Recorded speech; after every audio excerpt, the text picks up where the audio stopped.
Hola, ¿cómo les va? Tengan todos muy buenas noches. Bienvenidos al Refugio, programa que hacemos hace 12 años por la televisión pública de manera ininterrumpida. Lacan, Jacques Lacan, murió hace 30 años y hoy su pensamiento, esta es una impresión que tengo, tiene más presencia que a lo mejor en el momento del desarrollo de la teoría lacaniana, que tiene mucho que ver con, por supuesto, la lectura de Freud. Bien, hoy está con nosotros Germán García, Samuel Vaz, Mónica Torres. Los tres pertenecen a la Asociación Mundial de Psicoanálisis. Los tres conocieron a Lacan y también los tres estudiaron o pasaron por los cursos de Mazota. Hoy tema del Refugio, Lacan a 30 años de su muerte. Una escritora española notable, fíjese este libro, Elvira Lindo. Y este libro es como la descripción de una época a través de un personaje entrañable y a través de los vínculos que establece este personaje. Es una novela muy potente, muy fuerte, de una notable escritora de nuestra lengua. Le pregunto a usted y me pregunté a mí mismo qué sabemos de la literatura brasileña. Le diría que poco o casi nada. Estuvo en este programa Noll, que me parece un notable escritor. Hubo varios brasileños, pero nos quedamos, por lo menos en mi caso, probablemente por desconocimiento, me quedé con la genialidad de Guimarães Rosa, por ejemplo. Pero ¿tenemos relación con la literatura brasileña contemporánea viviendo, siendo países limítrofes? No, si apenas sabemos portugués. Esta es la verdad. O mejor dicho, no sabemos el idioma. Curioso, ¿no es cierto? Una literatura tan potente, tan fuerte como la literatura brasileña y sabemos muy poco. Nos visita Luis Rufato. Estuve en Lisboa y me acordé de ti. Un libro que tiene lo suyo. Primero parece como que estuvieran contando algo irreal y pronto uno percibe la fuerza, la vitalidad que tiene este texto. Y Azul Cuervo, casi se me cae, de Adriana Lisboa, una joven narradora brasileña y también, en mi opinión, una excelente novela, porque aquí al Refugio viene la gente que hace cosas buenas. Nunca invitamos a alguien que no nos gusta, no lo vamos a invitar para decirle, mirá la porquería que escribiste, ¿no es cierto? No quedaría muy bien. Por eso vi también, y con una enorme satisfacción, una película que me deslumbró, Juan y Eva, con grandes intérpretes, por supuesto, pero sobre todo con un guión, con una puesta en escena, con un trabajo impecable de Osmar Núñez y Julieta Díaz, de Fernán Mirás en un papel más que antipático, con Alfredo Casero como el embajador Braden, y una historia de amor. Al fin, una película que no cae en el estereotipo ridículo de contar una historia de próceres. Es admirable las escenas, como filma la directora Paula de Luque, las escenas eróticas, por ejemplo, entre Perón y Eva, una historia de amor con personajes de carne y hueso, pero también el nacimiento del peronismo, también el 17 de octubre.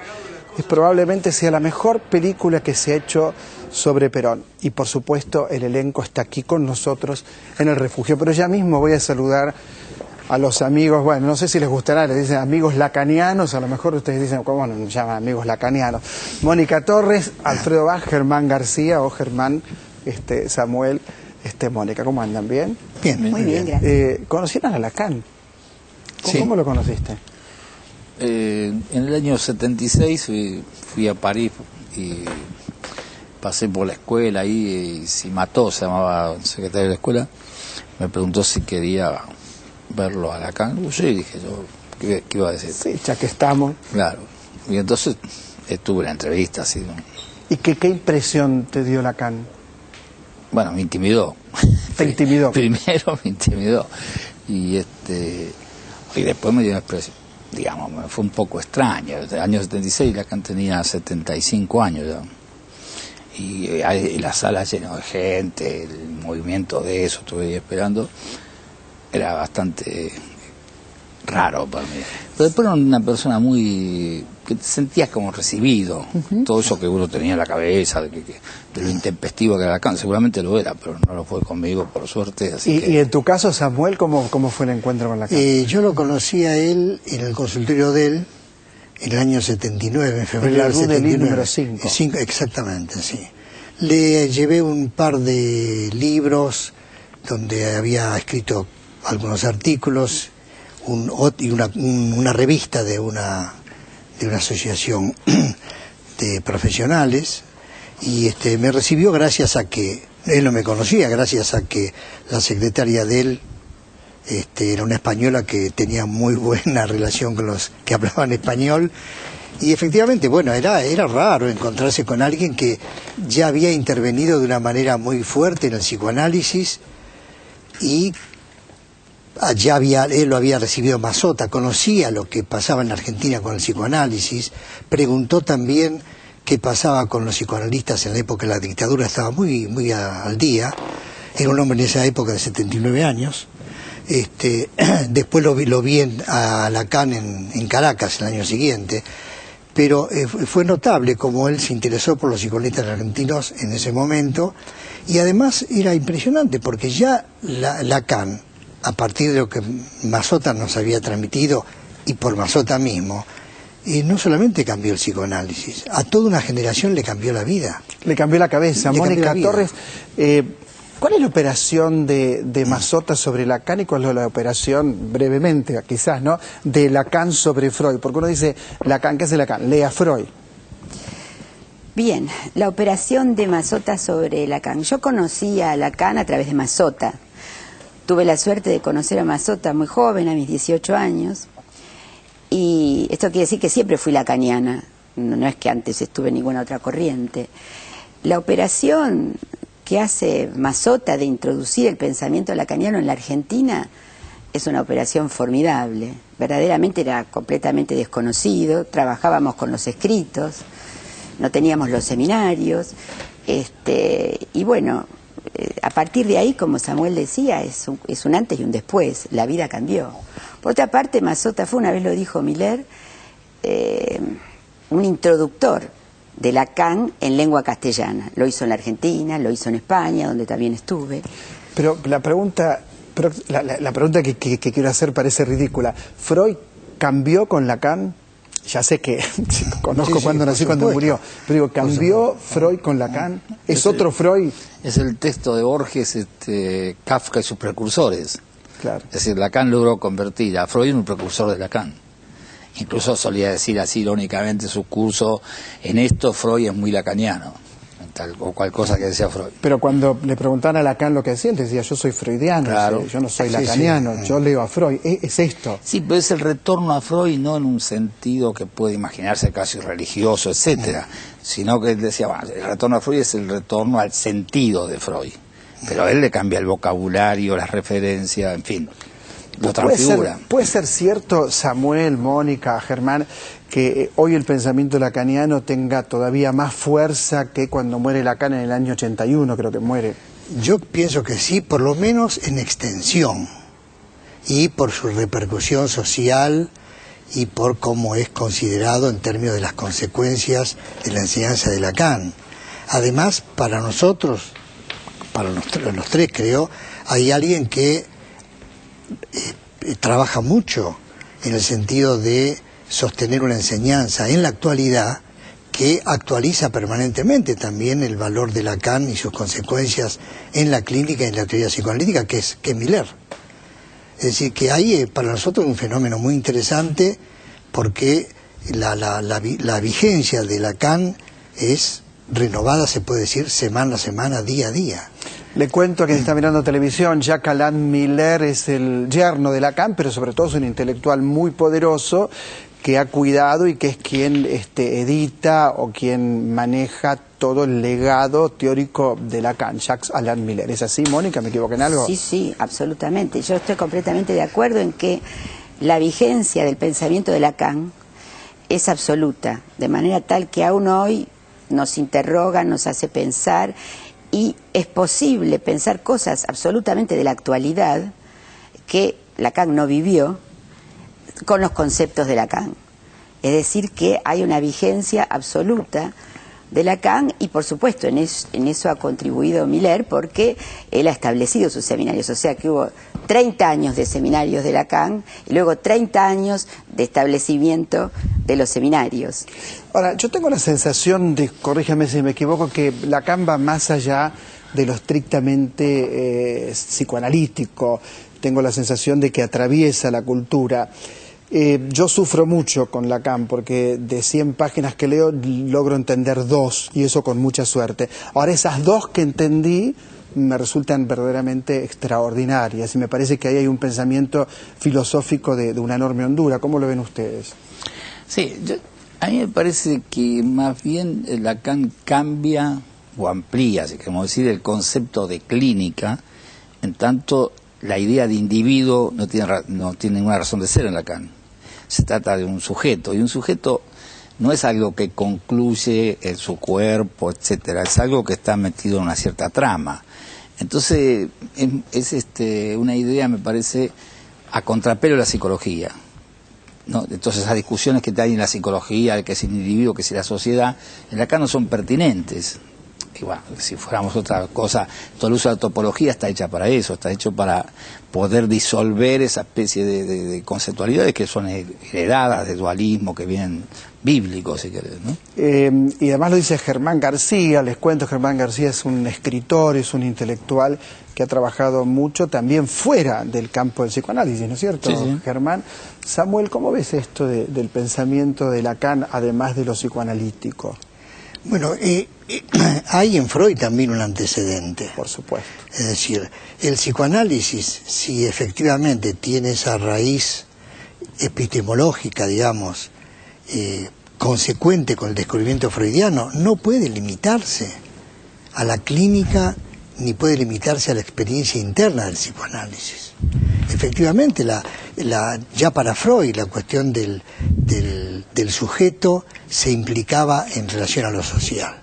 La misma invención del inconsciente, la misma articulación con el complejo de Edipo implica fundamentalmente una cuestión muy abierta a la problemática social, a la cuestión de la educación, a la cuestión de los prejuicios sociales, de los ideales sociales y de sus consecuencias. Por eso el psicoanálisis también, Lacan lo que introduce es elementos muy importantes para estar permanentemente en condiciones de interpretar lo nuevo que aparece en la problemática digamos, de la sociedad o de lo social. Y eso es una herencia freudiana. Freud tiene artículos que se llaman sociales, ¿no? que implican, por supuesto, la interpretación psicoanalítica de los síntomas sociales que van cambiando. Fíjense que en una época, y corrígeme si me equivoco, el psicoanálisis se hace muy yoísta. Es como que uno escuchaba que si el sujeto se adaptaba bien a la realidad, por ejemplo, a la realidad del mundo capitalista, es decir, si tenía una empresa nueva, se le iba bien en su empresa, era un sujeto sano. En mi opinión, eso no tiene nada que ver con ser un sujeto sano. Lo sumo tiene que ver con la adaptación a la realidad. Me parece que el psicoanálisis lacaniano trabaja más bien con una ética del deseo, más que con una ética de adaptarme a la realidad. ¿Cómo lo ves, Mónica? Sí, sí, por supuesto. Eso es lo que hicieron los post-freudianos con el pensamiento freudiano. Eso, distorsionaron claro. El pensamiento Eso. freudiano y fueron a una psicología del yo, donde con sus mecanismos de defensa el yo podía adaptarse y la capacidad de adaptación determinaba si alguien estaba más sano, por así decirlo. Lacan hace todo lo contrario, precisamente busca un retorno a Freud, que como decía Germán es un retorno que evidentemente tiene la marca de Lacan, o sea, es una lectura de Lacan de ciertas partes de Freud y es una lectura que cambia el texto de Freud, pero a la vez recupera ese origen donde no está eso, donde no está lo que los post-freudianos tomaron justamente. Entonces, lo que le va a importar al primer Lacan es el sujeto y no el yo. Justamente lo contrario de lo que era toda la psicología, porque hay que llamarla psicología y no psicoanálisis, del yo, que hicieron los post-freudianos y que destruyeron un poco bastante el pensamiento de Freud, que entonces es como la reconquista del campo freudiano, lo que plantea Lacan para volver a ese espíritu freudiano que yo diría, en algún sentido, si puedo utilizar la palabra, subversivo. subversivo en el sentido de que subvierte el orden. Bueno, si el psicoanálisis no es subversivo, no sirve para nada. Digo, si no subvierte el orden, si no busca otra lógica, ¿qué lugar tendría? Bueno, pero es que justamente esa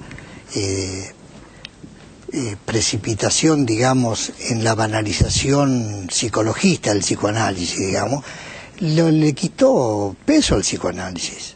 El psicoanálisis se moría si seguía esa línea. Por eso fue tan importante la incidencia de Lacan en nuestro medio. ¿Por qué? Porque en la Argentina, en Buenos Aires, era muy importante el psicoanálisis. Sigue siendo. Y sigue siéndolo. Pero entonces, en un lugar así, había un aplastamiento total. Entonces, cuando Mazzotta indica cuál era el camino que había que considerar importante en el psicoanálisis en relación a Lacan, resurge. Y resurge con una potencia impresionante porque está precisamente en una posición completamente diferente a la de los post-freudianos de la psicología del yo. Fíjate que le pregunté aquí a Eric Lorán, que estuvo 2 veces, a Jorge Alemán, que estuvo en el programa, ¿por qué Buenos Aires, esta potencia descomunal que tiene el psicoanálisis en Buenos Aires y que no la tiene en ninguna parte del mundo? ¿Tienen alguna tesis breve sobre esto? Bueno, yo he especulado mucho. Yo escribí un libro que se llama La entrada del psicoanálisis en la Argentina. Claro, y escribiste otro sobre cultura y psicoanálisis. Sí, uno que se llama el psicoanálisis y los debates culturales.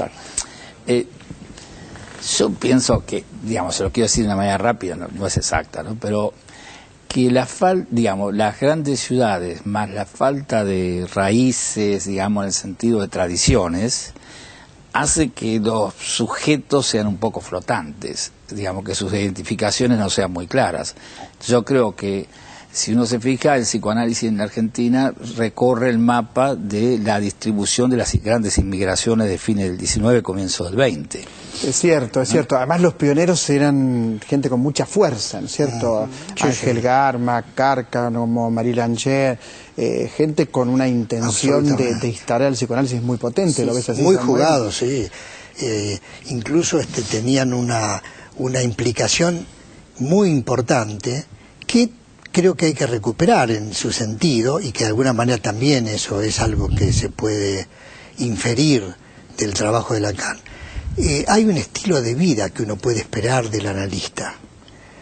Los fundadores del psicoanálisis en Argentina se comprometieron mucho con el psicoanálisis. Su vida estaba completamente anudada al proyecto psicoanalítico. Exactamente.